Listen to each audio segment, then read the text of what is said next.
Bon les amis, après un petit arrêt au camping, on va continuer à découvrir les merveilles naturelles de la Lozère. Donc cet après-midi, je suis à côté du petit village de Runes. Il porte un nom assez sympathique. Comme prévu, après le chaos de Nîmes-le-Vieux, j'ai fait une petite pause au camping. Il était déjà assez tard, mais j'ai décidé d'aller voir une autre merveille naturelle de la Lozère, la cascade du village de Runes. Mais c'est surtout une curiosité de la région qui m'a attiré ici. J'ai entendu dire qu'on pouvait y admirer une pierre énigmatique magnifiquement gravée d'un ouroboros et d'inscriptions runiques rappelant un texte alchimique, la table d'émeraude. Alors je suis pas tout seul, il y a énormément de monde. C'est une cascade qui est énormément visitée, à tel point que les locaux ont aménagé le chemin, parce qu'il y a eu de nombreux accidents à cet endroit. Apparemment, le chemin est assez abrupt. Donc on va voir ça. On m'a dit à peu près où était cette gravure. J'espère qu'on la trouvera. Alors ne faites pas comme moi qui n'ai même pas vu ce panneau au début du chemin. Je m'en suis rendu compte au retour. Il vous donne les infos générales sur ce lieu atypique. Sachez qu'il vous faudra environ 20 minutes pour accéder à la cascade après un bon dénivelé de 90 mètres. Alors un conseil, prévoyez de bonnes chaussures. Alors j'arrête pas de croiser des gens. Tout le monde est un petit peu en train de repartir parce qu'il est un peu plus de 17h maintenant. La température est un peu retombée, heureusement, parce que je vous cache pas que je commence à être grillé de partout. Le chemin est assez sympathique. J'entends déjà des gens en bas. Je sais pas si je trouverai cet ouroboros. On verra. On m'a dit avant une petite barrière en fer, il y a un chemin qui part sur la droite. Donc il ne faudra pas le louper. On est ici à l'extrémité du mont Lozère. On y retrouve donc ces blocs de granit typiques, les mêmes que ceux qui bordaient la Chame des Mondons. D'ailleurs, ce joli chemin m'a rappelé celui pour accéder à une petite crique située sur la Costa Brava en Espagne. J'y suis souvent allé pendant mon enfance. On ira peut-être un de ces quatre visiter ce beau pays car il y a pas mal de mégalithes à découvrir aussi par là-bas. Le chemin est un peu casse-gueule, hein. On va éviter de se tuer. Ça doit être notre fameuse barrière en fer.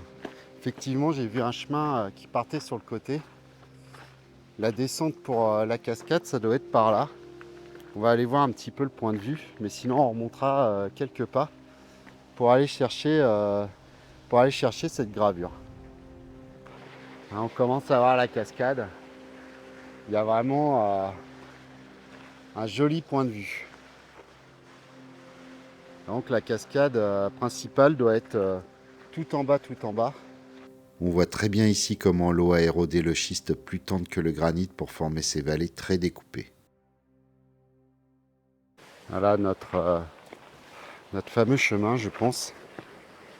C'est pas le chemin qui descend à la cascade, mais on va dire à la première cascade.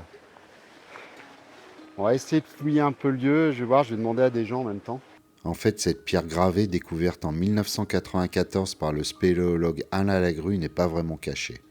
Et pourtant, de nombreuses personnes passent à côté sans la voir. Alors les amis, je suis content parce que c'est un endroit plutôt sympathique. Je ne sais même pas si on aura le temps de descendre jusqu'à la cascade, mais déjà ici pour se tremper les pieds, c'est plutôt sympa. Et j'ai trouvé l'objet de ma quête, ce fameux ouroboros de Runes. On va s'approcher et regarder ça ensemble. C'est vrai que c'est plutôt sympathique, plutôt magnifique. On va éviter de tomber à l'eau. Alors voilà les amis, je vais vous faire un petit peu une explication, la traduction. C'est pas du tout mon domaine d'expertise. Mais heureusement, de nombreux spécialistes se sont penchés sur cette curiosité. Donc ça tombe bien, comme ça je vais pouvoir tout vous décrire. Ce qu'on remarque quand même, donc la forme générale, hein, on va essayer de s'approcher sans tomber, pour que vous voyez un petit peu mieux. Eh bien, c'est un serpent qui se mord la queue. Ce pourrait être aussi un dragon. On appelle ce symbole un ouroboros et on le retrouve dans toutes les cultures et sur tous les continents. Sa représentation la plus ancienne est égyptienne et datée à moins 1500. L'ouroboros a plusieurs significations mais basée principalement sur la notion de cycle éternel. Toutefois, sur cette gravure, deux origines se dégagent. La première, grâce aux runes, est nordique. Dans cette culture, l'ouroboros représente le serpent Jormungand, Une créature tellement grande qu'elle peut encercler le monde et se mordre la queue, maintenant les océans en place. L'Ouroboros représente ici le début et la fin de toute chose, mais c'est également un symbole d'espoir et de renouveau. D'ailleurs, on remarque que la gravure ne forme pas exactement un cercle, mais aurait plutôt une forme d'œuf. On pourrait y voir une représentation de notre univers. Ensuite, grâce à la traduction des runes que l'on verra ensuite en détail, on sait que cette gravure fait référence à l'alchimie. Et justement, l'Ouroboros est un symbole très important dans cette ancienne discipline. C'est un sceau purificateur représentant le cycle éternel de la vie et de la mort. Un des premiers grands alchimistes gréco-égyptiens, Zosime de Panopolis, y fait référence dans une formule datée de 300 ans après Jésus-Christ. Un est le tout, par lui le tout, et vers lui retourne le tout. Et si l'un ne contient pas le tout n'est rien. Un est le serpent l'Ouroboros, le serpent qui mord sa queue, celui qui possède Lios après les 2 traitements. Cette formule est accompagnée du diagramme de l'Ouroboros. Ici, le texte gravé sur ce bloc de granit signifie « de la terre vers le ciel, donc du ciel vers la terre ». Et j'y vois comme une référence à cette formule. Alors vraiment, il y a des très belles runes tout du long. C'est assez remarquable. Elles sont un peu abîmées, mais on arrive encore à les voir assez distinctement. Il y en a qui sont très belles et qu'on reconnaît assez facilement, comme celle-là. Il y a aussi cette sorte de paix qu'on reconnaît très très bien. Un symbole de soleil et tous ces autres petits symboles en flèche, en croix, qui sont parfaitement connus dans la littérature. On a ici aussi 2 sortes de Y, dont un inversé. Tout ça, c'est parfaitement connu. Regardons d'ailleurs ce texte runique en détail. Il contient 9 mots, séparés en 2 phrases de part et d'autre de la gravure par une conjonction de coordination. Le graveur a utilisé ici une variante de rune pratiquée au Moyen-Âge et qui contient 27 lettres. Elle nous permet de traduire ce texte ainsi. Fra, Yorpu, Til, Imini, Fi, Fra, Imni, Til, Yorfar, soit littéralement de la terre au ciel, donc du ciel à la terre. Les experts noteront quelques fautes grammaticales et un mot d'origine germanique, Imini. Encore une fois, on retrouve cette formule dans un texte de référence en alchimie, la table d'émeraude. L'auteur en serait Hermès Trismégiste, un personnage mystique gréco-égyptien qui aurait vécu en -300 et considéré comme le père fondateur de l'alchimie. Selon la légende, son enseignement aurait été retrouvé dans sa propre tombe, gravé sur une tablette d'émeraude. Voici la traduction de ce texte légendaire fait au Moyen-Âge. Ce qui est en bas est comme ce qui est en haut, et ce qui est en haut est comme ce qui est en bas pour faire les miracles d'une seule chose. Et comme toutes les choses ont été sont venues d'une, par la médiation d'une. Ainsi toutes les choses ont été nées de cette chose unique par adaptation. Le soleil en est le père, la lune en est sa mère, le vent l'a porté dans son ventre, la terre est sa nourrice. Le père de toutes les pierres découvertes de tout le monde est ici. Sa force est entière si elle est convertie en terre. Tu sépareras la terre du feu, le subtil de l'épais doucement, avec grande industrie. Il monte de la terre au ciel et directement il descend en terre, et reçoit la force des choses supérieures et inférieures. Tu auras par ce moyen la gloire de tout le monde. Et pour tout cela, toute obscurité s'enfuira de toi. C'est la force brute de toute chose, car elle vaincra toute chose subtile et pénétrera toute chose solide. Ainsi le monde a été créé. Cette gravure ne serait pas l'œuvre d'un viking, mais plutôt d'un érudit alchimiste du Moyen-Âge, soit entre le XVe et XVIIIe siècle. Il faut noter que le mot rune n'existe que depuis 1653, et que la religion catholique en interdisait alors l'écriture. L'auteur aurait donc bravé un interdit, le village de Rune étant de plus une enclave protestante. D'ailleurs, même le nom de ce hameau est mystérieux. On ne sait pas s'il s'appelle ainsi à cause de la gravure, ou si le graveur a été inspiré par ce nom plutôt évocateur. On peut également trouver un témoignage qui prétend que cet Ouroboros n'existait pas avant les années 80. Mais un spécialiste de la région m'a aussi assuré qu'elle datait du Moyen-Âge. Alors tel le serpent qui se mord la queue, il est donc ici très difficile de démêler le vrai de la légende. Ce pourrait être tout simplement le découvreur, Alain Lagrue, qui en est également son auteur.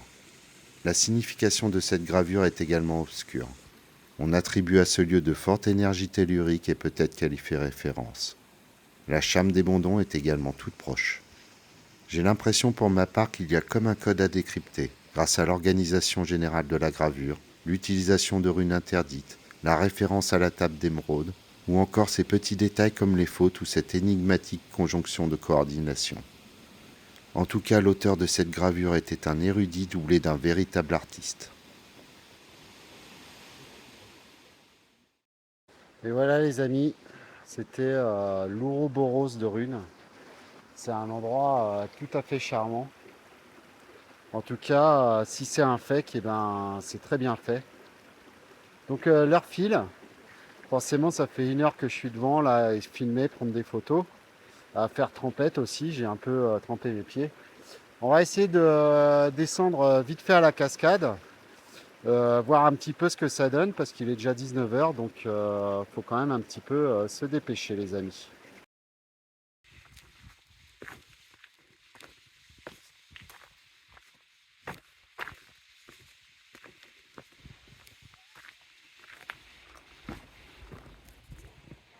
Un chemin bien aménagé suite à de nombreux accidents qu'ont eu des personnes pour accéder à la cascade. D'ailleurs, il vous déconseille très fortement de quitter le chemin si vous voulez pas finir en morceaux en bas de la falaise. Effectivement, la descente est un peu abrupte. Il n'y aurait pas des escaliers, je vous cache pas que ça serait très dangereux. Et s'il a plu récemment, que tout est mouillé, je vous déconseille de venir ici parce que toutes les pierres sont un peu lisses à force que les gens passent dessus. Donc forcément, lisse plus eau égale chute mortelle. Alors je pense déjà à la remontée. Je pense que je vais bien m'amuser. Ça va être bien sympa tout ça. J'entends des voix en bas, on doit se rapprocher. Ça a l'air vraiment sympa comme endroit. Alors les amis, nous voilà arrivés à la fameuse cascade. Il y a des gens qui se baignent. Elle a l'air assez sympa. Je vais faire quelques images. Peut-être tremper un petit peu les pieds dans l'eau, 2-3 photos. Et puis on va se rentrer. Et voilà les amis, arrivés à la cascade. C'est un endroit plutôt joli. Il y a encore du monde. Je vous laisse admirer le spectacle.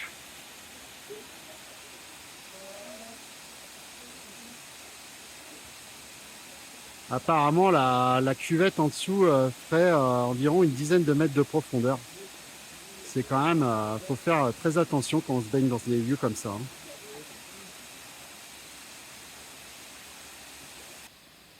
Cette magnifique cascade comporte en fait 2 chutes, la première de 46 mètres et la suivante de 24 mètres. Lors des crues, on peut lire qu'elles se confondent pour n'en former qu'une. J'imagine à peine ce spectacle et la puissance de la nature que l'on doit ressentir à ce moment-là. En tout cas, c'est un endroit magnifique.